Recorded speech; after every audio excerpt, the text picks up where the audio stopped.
I have many failings and blind spots, and I just want to, just a brief note on that. I'm a consultant, but way back when, in the 80s, the 90s, early 2000s, I lived in what was called a waterfront community, although we didn't know it was a waterfront community because the shoreline was dominated by wholesale markets and scrap yards and waste transfer stations and the third largest wastewater treatment plant in the city. And so people couldn't actually see the water. And when the Giuliani administration wanted to close down Fresh Kills, that meant that a lot of the garbage that was processed through Staten Island at the time was going to come to the Bronx in my little neighborhood. And what that meant was everyone was looking at the waterfront as a place to build new waste transfer stations way back in the 90s up until the early 2000s. And so at the time, we saw Greenways primarily as a vaccine. It was a way to inoculate our neighborhood against new waste transfer stations, new waterborne shipping of garbage into our neighborhood. And it was, instead of thinking it purely as recreational access and pedestrian access and bike access, it was a way to protect the neighborhood from the waste industry. And we were relatively successful. The people and the elected officials who fought for this stuff got new waterfront parks, they got Greenway nodes, they opened up new space in a neighborhood that was park-starved.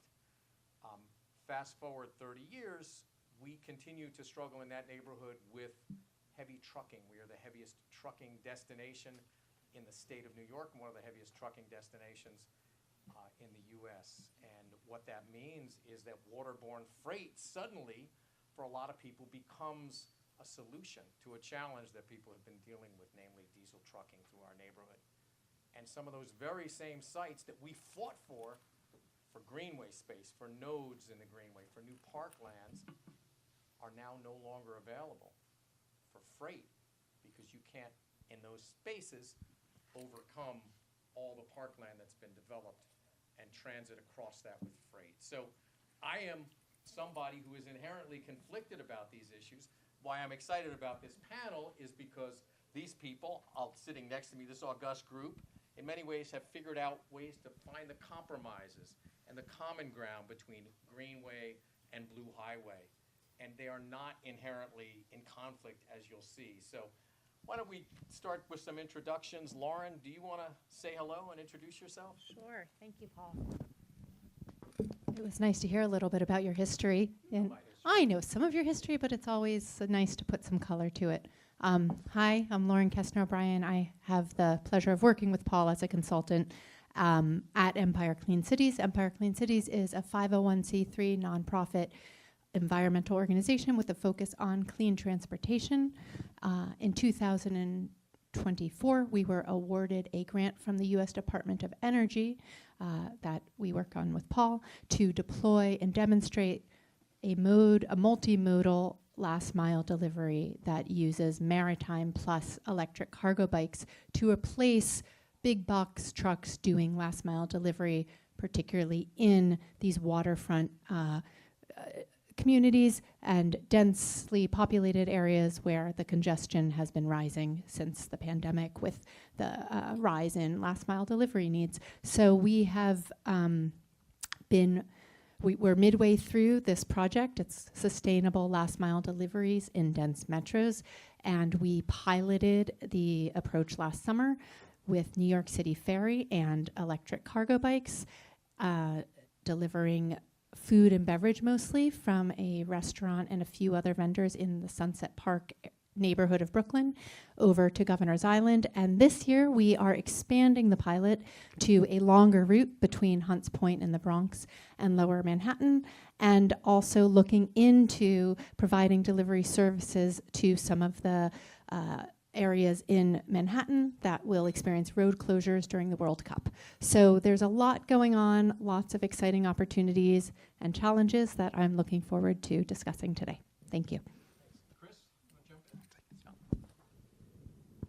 Hi. Hello. My name is Chris Canary. I'm a vice president at the New York City Economic Development Corporation, and I run our Blue Highways portfolio. The goal of that portfolio is taking trucks off the road, and I think Paul did a really great job in kind of bringing up in his neighborhood some of the tensions between Greenway, and waterfront industrial usage. And I think the way in which we're designing the Blue Highways program, particularly the micro freight vertical, if you look in your lovely Blue Highways action plan that we released last October, you'll see that we've really thought about it as a city as having 3 verticals. And I think a lot of what we're going to be talking about today is the micro freight vertical. And the advantage of that, people have been trying to bring freight into New York City for 100 years. That was the original kind of mandate of the Port Authority of New York and New Jersey, is how do we bring freight into New York, but also this real estate is being fought over for multiple uses. The Blue Highways micro freight landings that we're designing need very little upland space, and we're designing them to work in harmony rather than in conflict with the Greenways. So we'll get into that, but just a little teaser. That's great. Ilana? Hello, everybody. My name is Ilana Mayid-Dennis. I am president of U.S. Coastal Service. So I come from the private sector side, the operator side. We are a private venture that was founded in 2019 with the sole focus of catalyzing New York, New Jersey's Blue Highways. Since then, we've acquired a vessel that is a former passenger vehicle ferry and are really looking to apply that vessel today in the harbor to test out Blue Highways, move goods via water, and make sure that we're not looking at the water as sort of a silo, but rather as part of this more robust mobility network and how we could plug into the Greenways, trucking. We don't see it as a replacement. Not everything belongs on the water, but it can be a complement, and we still need trucks, cargo bikes, and other means of moving goods. So I've been fortunate to partner with many of these folks here today. Our future goal is to make this even cleaner, to electrify, make a purpose-built fleet, but we can't do that without creating and testing out an operating playbook. So that's what we're focused on today. So we've done some demos, and we're working on creating more repeatable service to make sure that the market is there and interested and ready once these sites that Chris speaks about will come online in the next few years. Hi, I'm Hunter Armstrong. I'm the Executive Director of Brooklyn Greenway Initiative and the co-chair of the New York City Greenways Coalition. We have a lot of coalition members here today, the Waterfront Alliance and Bronx River Alliance and probably other groups here. Brooklyn Greenway Initiative was started over 20 years ago by folks living near what we now call Brooklyn Marine Terminal along the Columbia Street waterfront and Red Hook waterfront, who wanted better access to the water and safe access on foot and on bike between waterfront communities of Brooklyn. And so that vision for safe, protected access and green access kind of coalesced around the Brooklyn Waterfront Greenway, which when we speak about that in 2026, we're speaking about the full waterfront of Brooklyn from Greenpoint to Shirley Chisholm Park. That's 29 miles. Parts of that have been built. It sounds like maybe it's a little farther along where Paul is from. And so, so we're continuing to advocate for the Greenway to be constructed along DOT rights-of-way within New York City parkland, other areas as close to the waterfront as possible. About 5 years ago, Brooklyn Greenway Initiative convened the New York City Greenways Coalition, which is more than 50 organizations working all across New York City in every borough on advocating for their particular neighborhood and their particular greenway, but also coming together on a citywide level around focus on expanding into underserved communities, focused on consistent design across the city, focused on maintaining our greenways, and other issues of kind of citywide significance for us. I think a key we've done quite a bit over the past few years. One of our kind of early actions was advocating to City Council to pass legislation, Local Law 115 of 2022, to create the first citywide greenways plan there had not been a citywide plan. There had been a lot of corridor plans, but no citywide plan since the David Dinkins administration in the early 90s. So it had been over 30 years. So the product of that legislation is what I'm holding in my hand, the Greater Greenway Report. And it was required by legislation to be created by the Department of Transportation, New York City Parks, and the Economic Development Corporation. And those are all agencies that have a hand in greenways. And the intention was to make sure it wasn't sort of siloed within one agency. So check this out. This is online. I will note that blue highways are not mentioned in this plan, so hoping we can get more discussion around that. I think another kind of thing that we've done that we'll talk more about is sort of understanding how timelines with greenways can shift and sort of creep.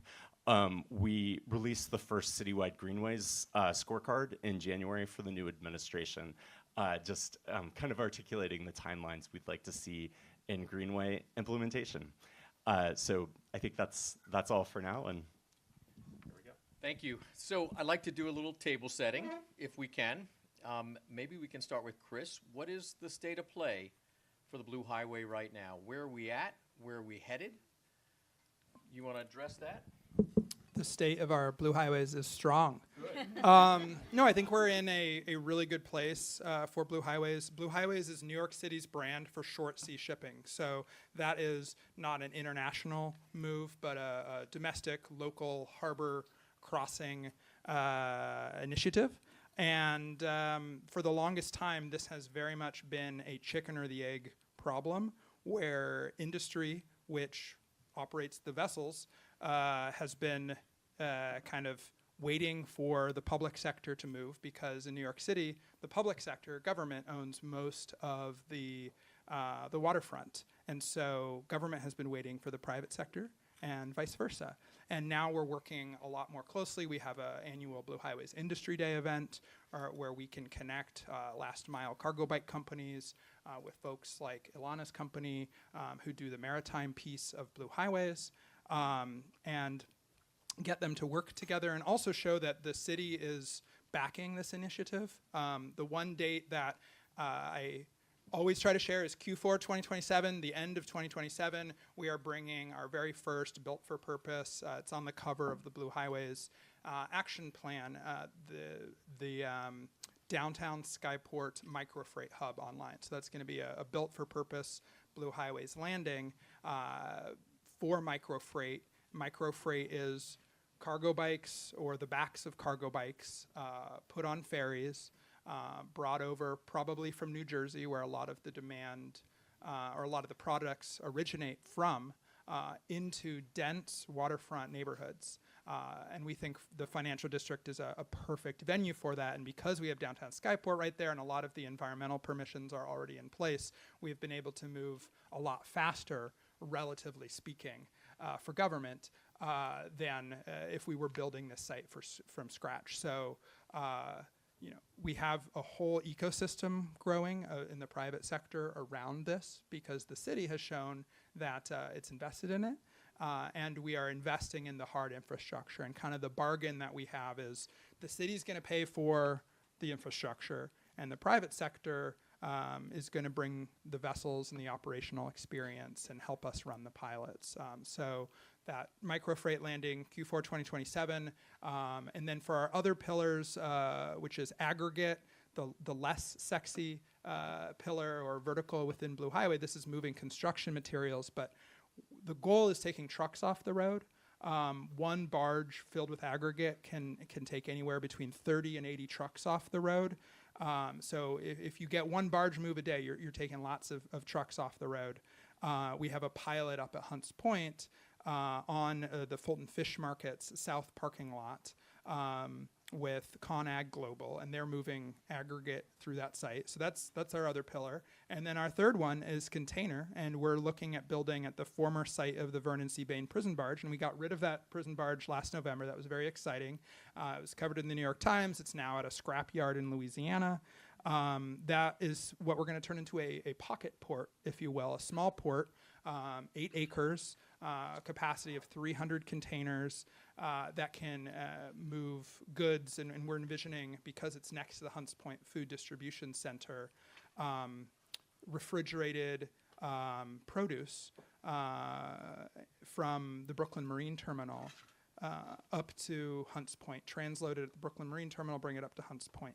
And so we're really firing on all cylinders, each of these 3 verticals. We have industry behind us, and as a city, we're trying to show that we're very serious about this, because this is one way to improve quality of life in New York City, is take trucks off the road. Beautiful. So Hunter, you've heard just how robust this network aspires to be and how it's growing.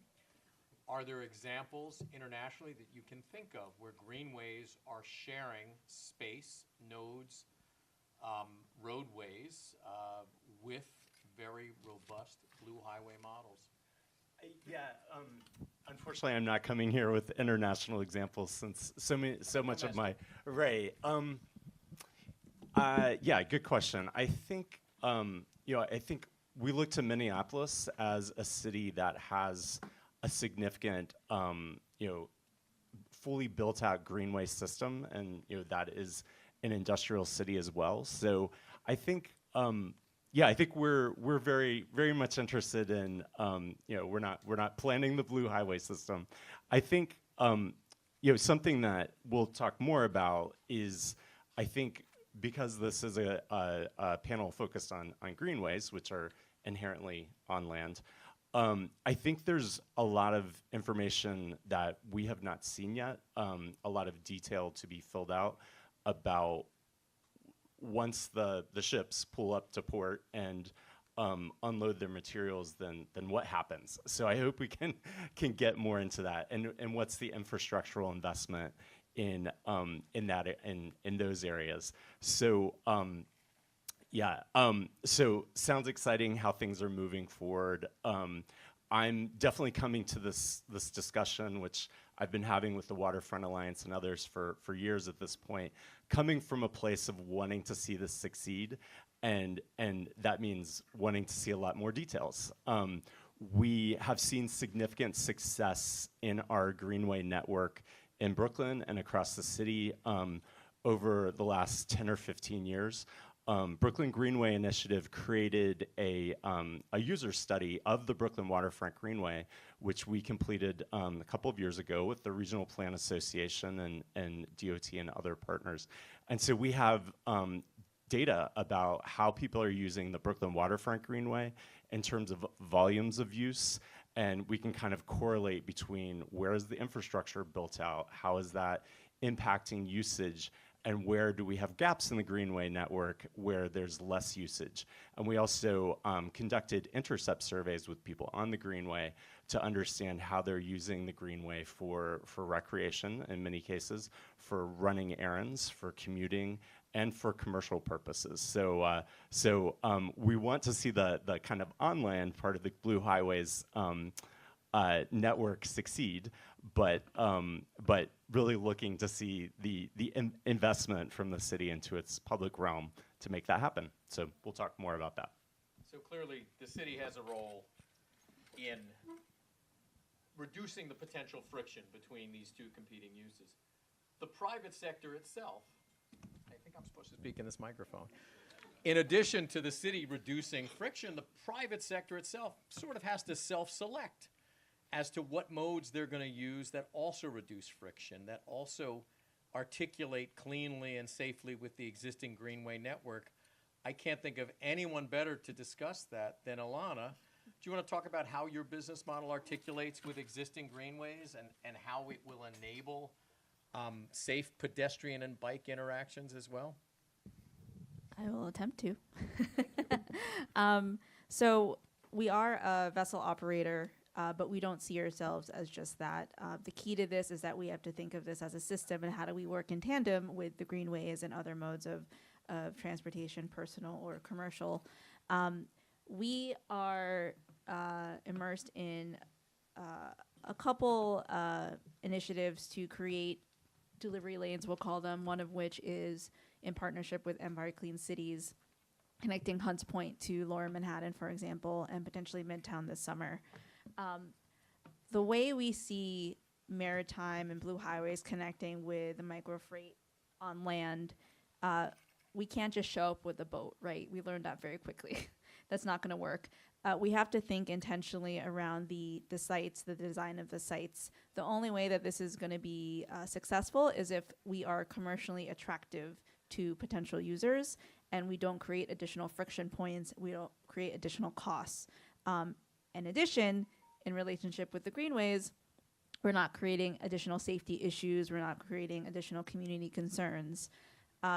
There is a possibility of, mixed use, shared use, because Blue Highways also presents a lot of community benefits, reduced congestion, reduced emissions, access to food, like connecting to Hunts Point, that's food access right there, right? So when we pull up to a site, we're not just saying we're going to pull up with our boat and we're going to unload. We're already thinking, what does that infrastructure look like? What does the Greenway look like? Is there immediate access? Is there a traffic signal? How is that site designed? Are we going to have to cross multiple roadways? Is there a pedestrian walkway there? There's a lot of components to this, and hopefully I touched upon your question. There's a lot to think about, and I think the point is we can't just think of everything in a silo. We have to work together and proactively to make sure it's all planned and designed the right way. Okay, you left a beautiful opening for Lauren. So Lauren, Empire Clean Cities, I traditionally think of you guys as basically terrestrial, working on landside transportation solutions. But in this pilot, you are pairing a landside solution, transportation solution, with a waterborne freight approach.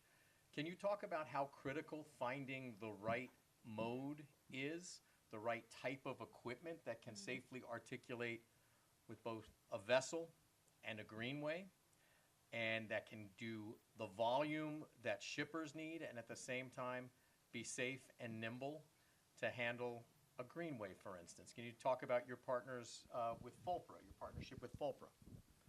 Okay, that's a lot, but I will start. I appreciate the lead in to also just contextualizing this multimodal transportation delivery system within the context of sustainable transportation. This Empire Clean Cities focus is supporting alternative fuel and alternative vehicle technology. So we consider this an alternative to internal combustion engine trucks that traditionally are doing a lot of the last mile delivery. And it's a very exciting opportunity because it is, we are at the forefront, and we are New York City, so we ought to be at the forefront. And also, we are a city of islands. I'm sure you've heard today, we've got 520 miles of waterfront. And we're also a city of bicyclists, and we have these emerging greenways that are becoming ever more popular with every passing year and growing and creating more systems that are interconnected. And so there are all these emerging systems that exist. Now we add to this, Paul mentioned our partner Fulpra has built a motor grade electric cargo bike. They're now building a quad, which is an micro-sized vehicle that can carry up to 815 pounds of products and commodities and can articulate with the port infrastructure. So specifically what we have tested last year and what we are continuing, we did a pilot in December.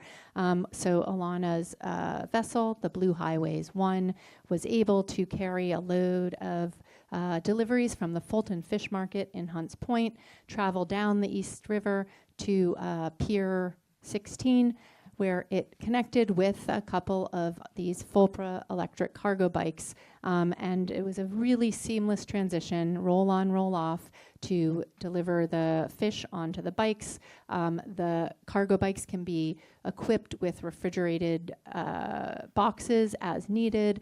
They're very modular, and so there's ways to,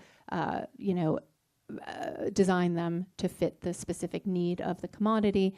And currently the grant we have is going to allow us to purchase 20 to 25 of them.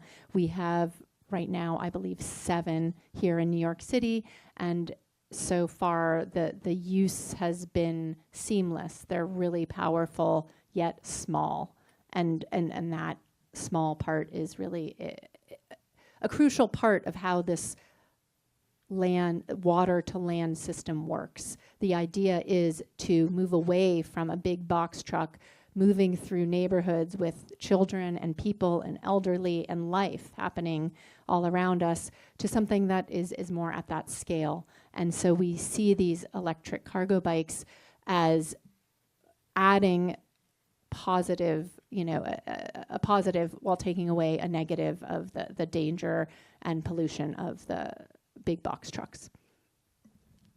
Thanks.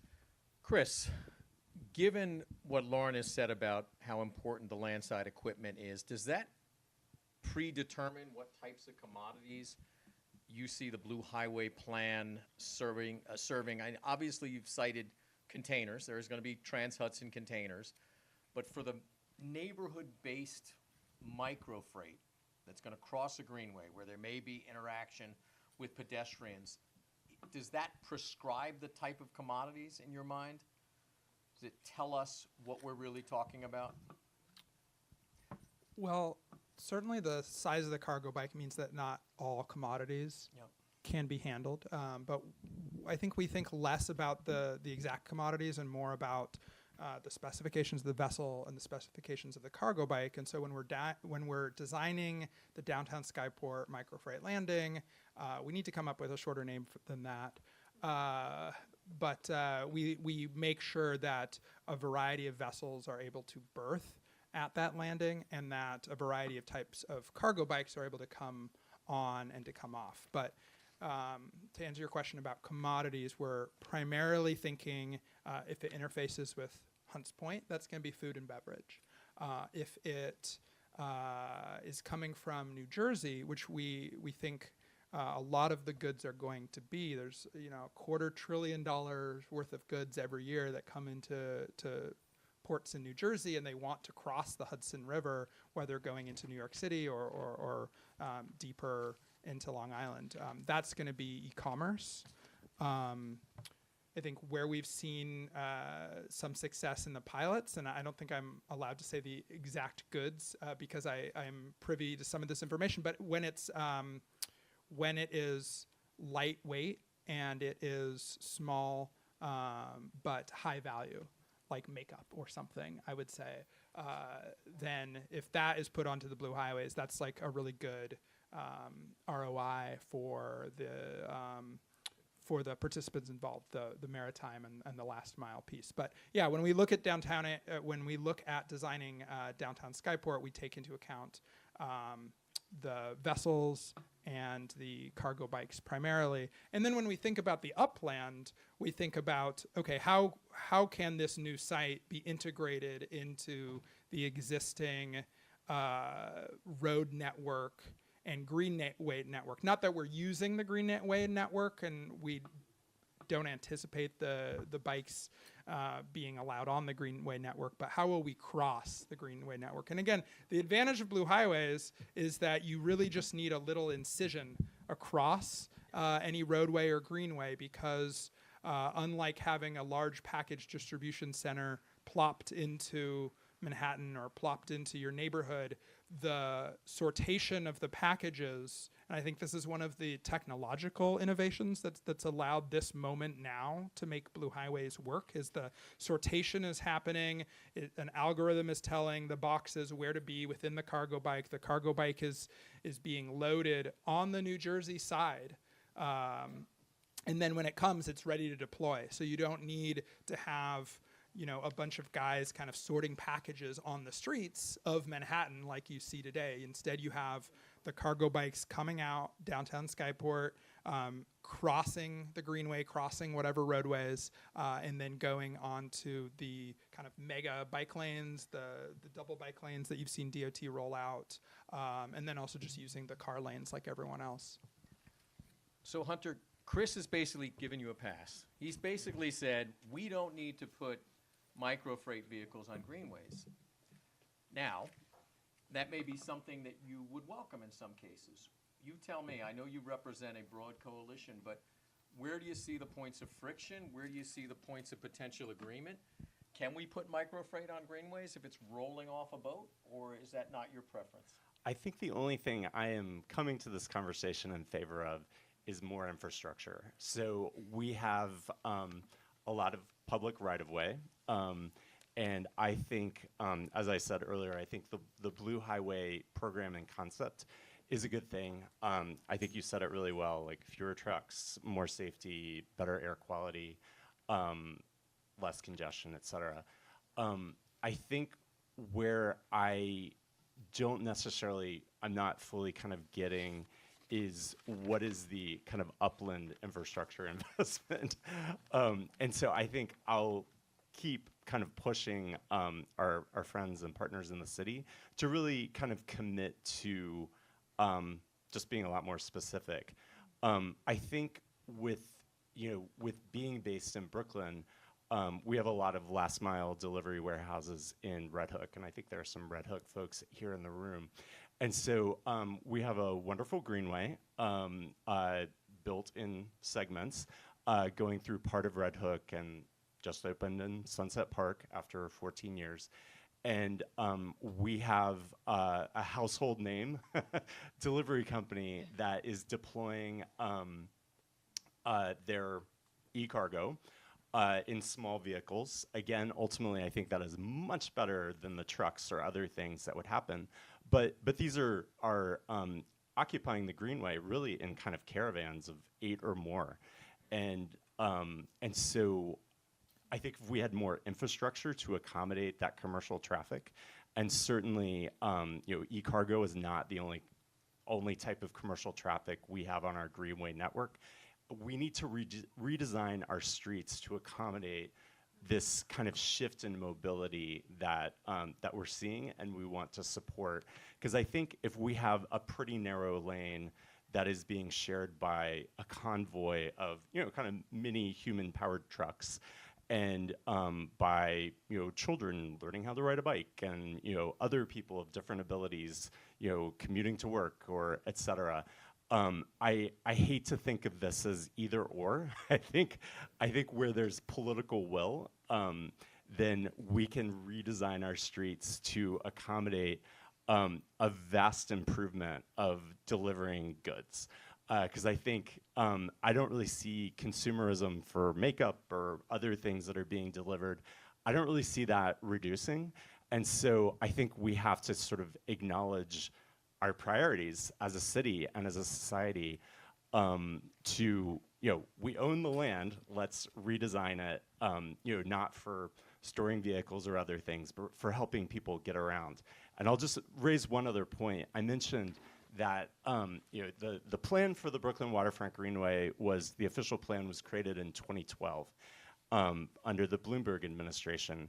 And segments of that are gradually being built. A new segment opened about a week and a half ago connecting Red Hook to Sunset Park. It's a pretty narrow lane. It's not really designed for high-level commercial traffic, but it took 14 years for that to happen. So I would like to see if, as we move in this direction as a city, for the upland infrastructural part of this not to take 14 years. Like this, we own the land, like let's redesign it, let's get it done. I feel like that should be possible.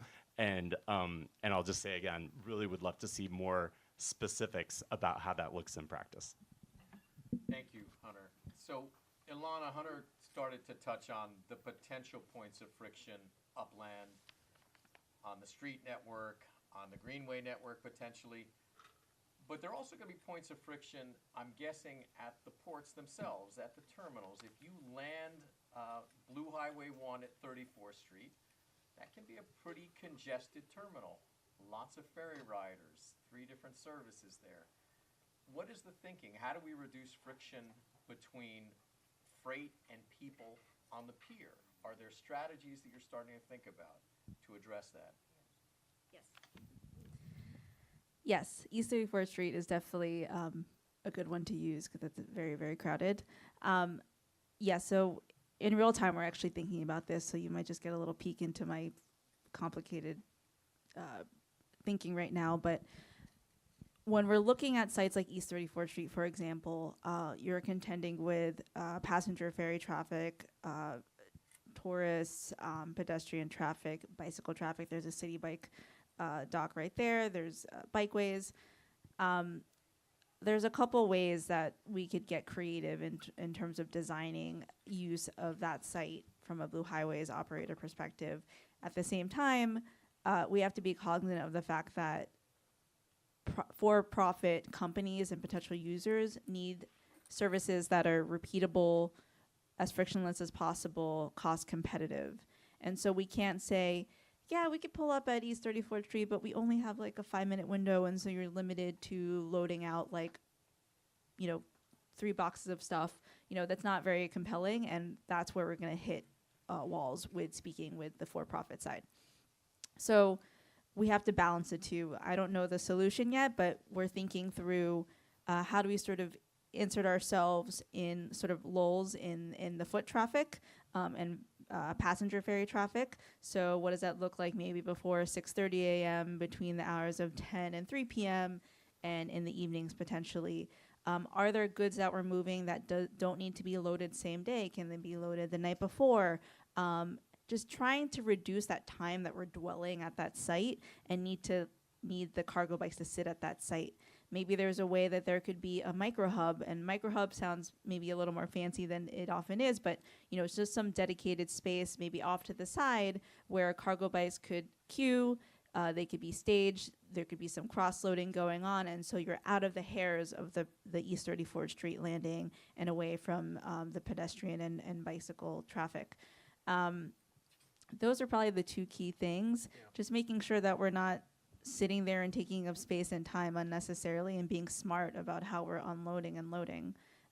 So that's why it's key to sort of be thinking about this as a whole system rather than just we're going to show up and sort of hodgepodge a solution together, which is necessary today because the infrastructure isn't perfect. But in the future, for this to scale, we need to be strategic about it. Thank you. So Lauren, you have been working with Ilana on these pilots.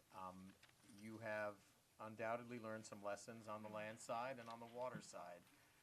Anything that you want to share in terms of reducing that amount of friction potentially between pedestrians, cyclists, people on the Greenway, from either our Governor's Island pilot or the pilot to Pier 16, lessons learned, takeaways that you're comfortable sharing? Sure. Well, in this early stage, I will say that when we present what we're doing to the communities who are being impacted, there are usually 2 reactions.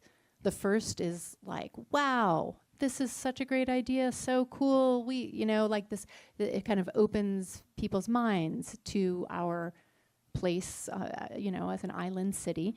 And then very shortly thereafter, there are people who say, wait, these guys are going down and these e-bikes by me and it's freaking me out, and and they're scared. And so there's a real opportunity and need for dialogue and a conversation that happens now before the systems are built, so that the communities can help inform what they want, what they need, and so that what is built is additive to the community. And I think some ways of doing this, we're still very early on, but we try to connect with schools, both as partners, but also as potential customers for deliveries. And I think trying to work with institutions that are grounded in the communities is something that we think a lot about, whether those are workforce development organizations or schools or bids, or these organizations whose job it is to look out for the community. So they're a central part of the conversation that we are having right now. Yeah. And I would say that is one of the important steps in decreasing friction, as it evolves. But it's not always going to be all unicorns and light and maple syrup candy, is it, Chris? No, I mean, we as Lauren said, we try to go early and often to community boards. They know, or they like to know as early in advance when we're doing even just one test run that's going to have a couple cargo bikes on it because it's something new to the neighborhood. I think one of the challenges, as Lauren said, is that, broadly people like it. Blue Highways, I think, has a very strong brand in the city. But what people realize is that there is no immaculate conception of freight in the city. You have to bring the stuff into the city with something, whether that is a ferry, and even the passenger ferries, which are pretty beloved. Like if you ran a survey, you would see pretty strong thumbs up towards the ferries. People in Battery Park will say the ferries add noise. So people are going to complain about lots of different aspects of it. And I think our job is to communicate the benefits, communicate what our policy goal is, which is reduction of vehicles on New York City streets. One program that I think doesn't get enough love is kind of the original Blue Highways, which is the Department of Sanitation's system of marine transfer stations. And this came out of the 2006 DSNY Solid Waste Master Plan, consolidating municipal garbage into 4 transfer stations, which means this trash is put onto 20-foot containers on barges. It's shipped, in most cases, to Staten Island, where it's put on a train, and it's moved out of the city. And that removes 60,000 trucks per year from New York City streets. There's still going to be garbage trucks outside of your house. There's no way for immaculate removal of trash either. And when you're in an Uber or on your bike stuck behind a garbage truck, I'm not, because I'm on a bike, so I can go around them.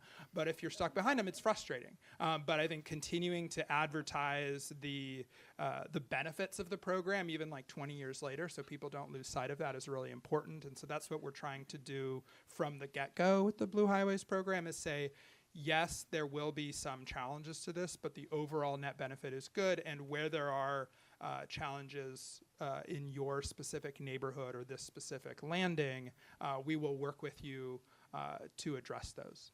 Great. Jump in.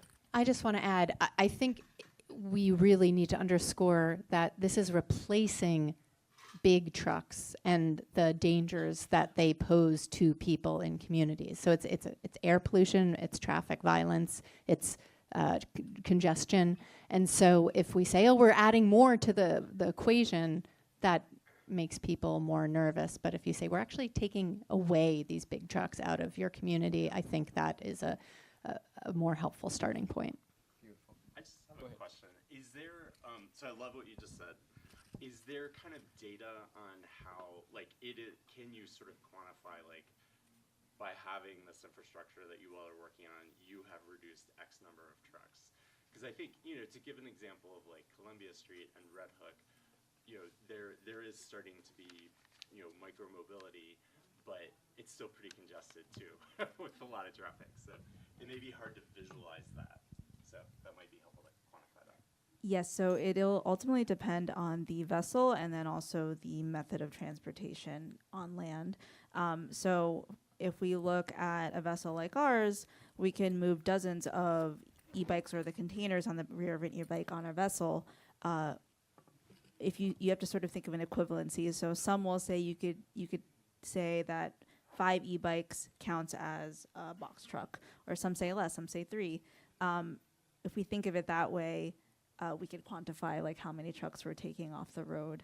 But that's also where landing site access is really key, because you're not going to completely get rid of trucks, right? We're going to reduce it, but the key is we're getting access to communities as close as possible where it makes sense and where it's safe and where we can interact with the greenways and et cetera. So because if we, let's say, want to access Sunset Park, but we don't have access on the waterfront there, then we, let's say, bring our vessel to Red Hook, but then you still have this leg on land, and that could either look like a truck still, or that could be an e-bike.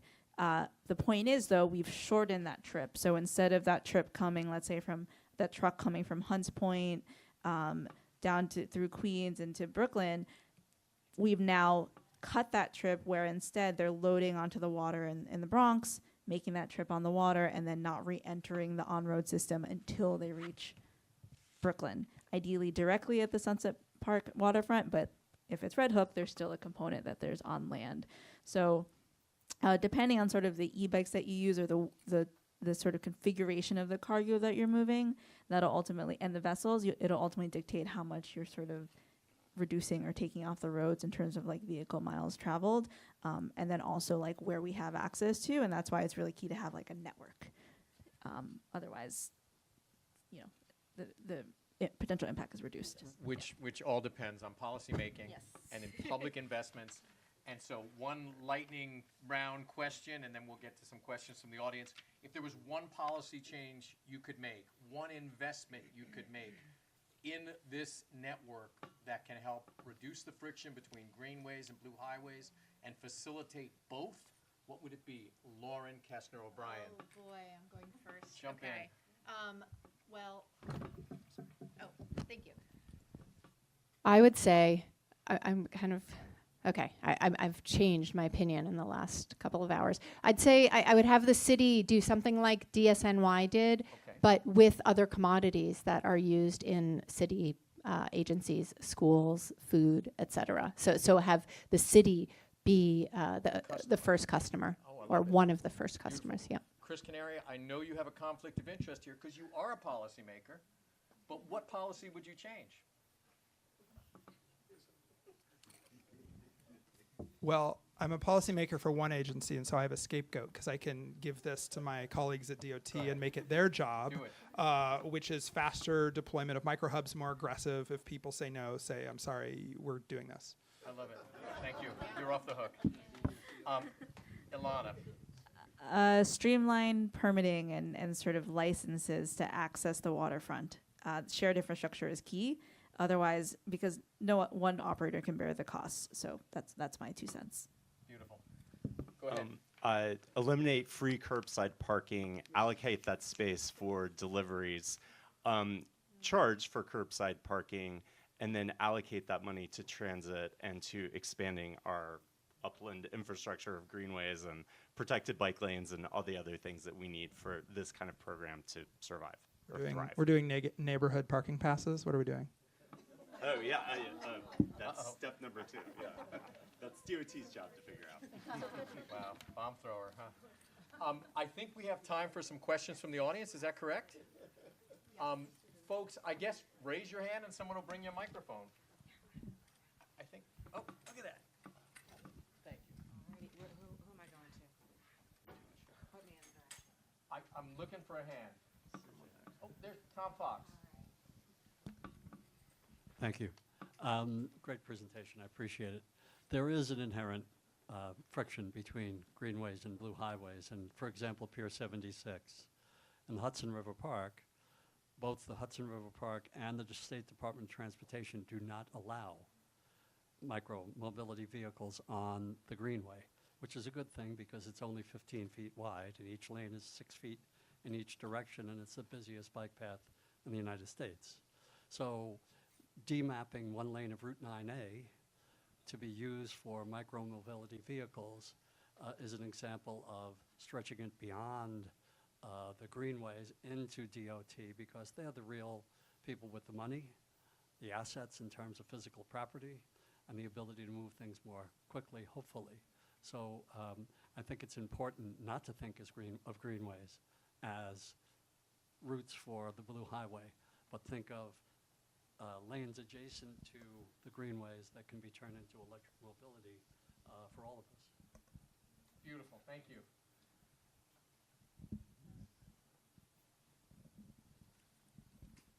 Hi. I have a question. I think this would probably be for Chris, but I'm curious with the sort of increased maritime traffic that you guys are planning for, if there's been any study around how that's going to impact like erosion of our shorelines as we're trying to strengthen them for storm surge and sea level rise. Like, what is the impact of increasing that traffic and that increased like wave action? What are we doing for like wave attenuation? Is that being thought about?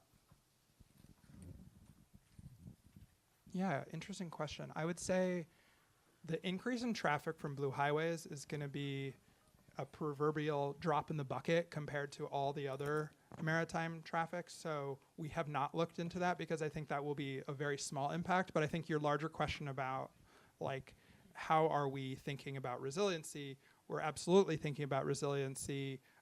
Different teams within EDC are working on FIDI coastal resiliency, Battery Park coastal resiliency, and we integrate our infrastructure that we're designing for to keep that into account, that these projects that are on, in some cases, longer timelines, in some cases, parallel timelines, can be merged so that we're not working at cross purposes. But I think from what I've seen, the entire city apparatus is very much thinking about resiliency, and we haven't gotten everything right, and occasionally you'll be on a project where you're like, oh wow, there's a resiliency project planned here in 10 years. We need to think about that, and you have these realizations in the public sector where everything connects with everything, and you are constantly threading the needle in to figure out which teams need to be looped in at different points. Like half of your job in the public sector is like looping in the right people at the right time. But I think we've done a relatively good job of that overall.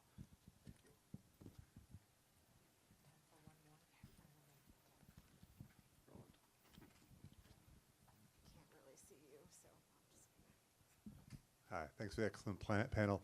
I'd like to elevate, or actually devolve the conversation toward a political analysis.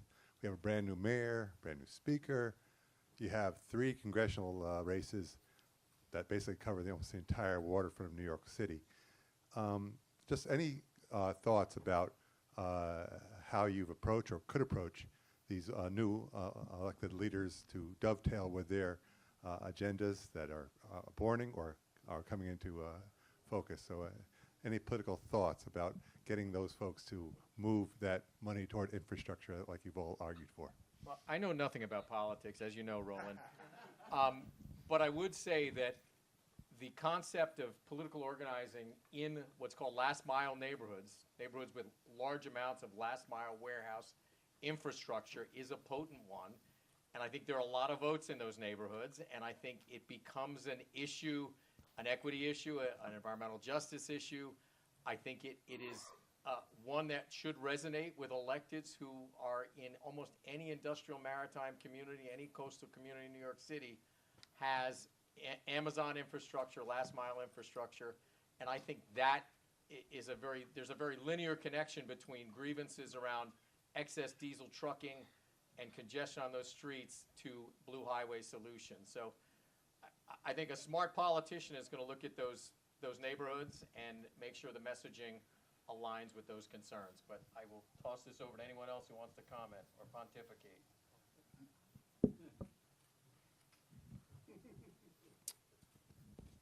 I think our goals are very much aligned between the Blue Highways program, especially what we're doing at Hunts Point with what the mayor has talked about with respect to food security and also just overall quality of life. But we just released an RFEI as EDC for an electric barge and tug service between the Brooklyn Marine Terminal and the Hunts Point Marine Terminal, as we're calling it, the former site of the Vernon C. Bain prison barge up at Hunts Point in the Bronx. And we're asking industry, saying essentially, hey, we would like to move food up to the Hunts Point Food Distribution Center, this 329-acre campus that houses the Fulton Fish Market, Meat Market, Produce Market, a lot of other food distributors. What do you think of this idea? Operationally, technically, financially, because most of the food in New York City comes via the George Washington Bridge and the Verrazano Bridge. So we have 2 choke points over which most of our food flows. Can we add resiliency and redundancy in the best way, because you don't want a fragile supply chain system, to our infrastructure? So we very much, when the new administration came in, saw that on this portion of Blue Highways, this part of our portfolio, very strong alignment, things that we're doing with Arlington Yard, which is a train yard in Staten Island. We're also thinking about in the context of the food distribution supply chain and resiliency there. And then the rest of the program, I think we look at it as an overall quality of life booster for New York City, and the mayor's talking about real things that impact people that are frustrating to them on a day-to-day basis, like congestion and double and triple parked cars and all of that. I'd like to say a little bit, if that's all right. Yeah, Roland, thanks for your question. I think I mentioned earlier that the Greenways Coalition has created a scorecard, which is online at greenways.nyc, and it's basically a timeline that we've put together. This is important infrastructure. These are important policy changes. We think these are realistic within the first 100 days, the first year. It was directed at the new mayor, but it is publicly accessible to everyone. And so city agencies, elected officials, others are starting to look to that and to see, this is a very clear ask, how do we be part of that? And so I think there's kind of, I'm saying this from a place of love, like how do we keep our partners in government, kind of accountable for timelines, just so we can kind of plan ahead with our lives and making sure that infrastructure happens in a realistic amount of time. Last week I had an op-ed in the Daily News about why does it take 14 years to build a 20-block section of Greenway, which is not Hudson River Park. It's pretty basic. It's a curb and some planted space. We're glad it's there. It's already being parked on by nearby businesses, so that's super frustrating. I'm just looking at the Blue Highways Action Plan, and it says Q4 2029 complete South Bronx Greenway extensions adjacent to the site of Hunts Point. Great. 2029 is not that far off, so I'd love to see that happen. We can add that to our scorecard and just make sure that this timeline actually comes to fruition in this action plan. So I think politicians can also allocate capital funds to actually build the infrastructure. I am told we have to wrap. Am I being told that? There is an event coming up immediately after this in the events hall on the second floor. It is called Roundtable, Blue Highways in Action, Removing Barriers, Advancing a System-Wide Network. If you haven't gotten enough of us, we will be there. So please join us upstairs. Thank you so much for coming.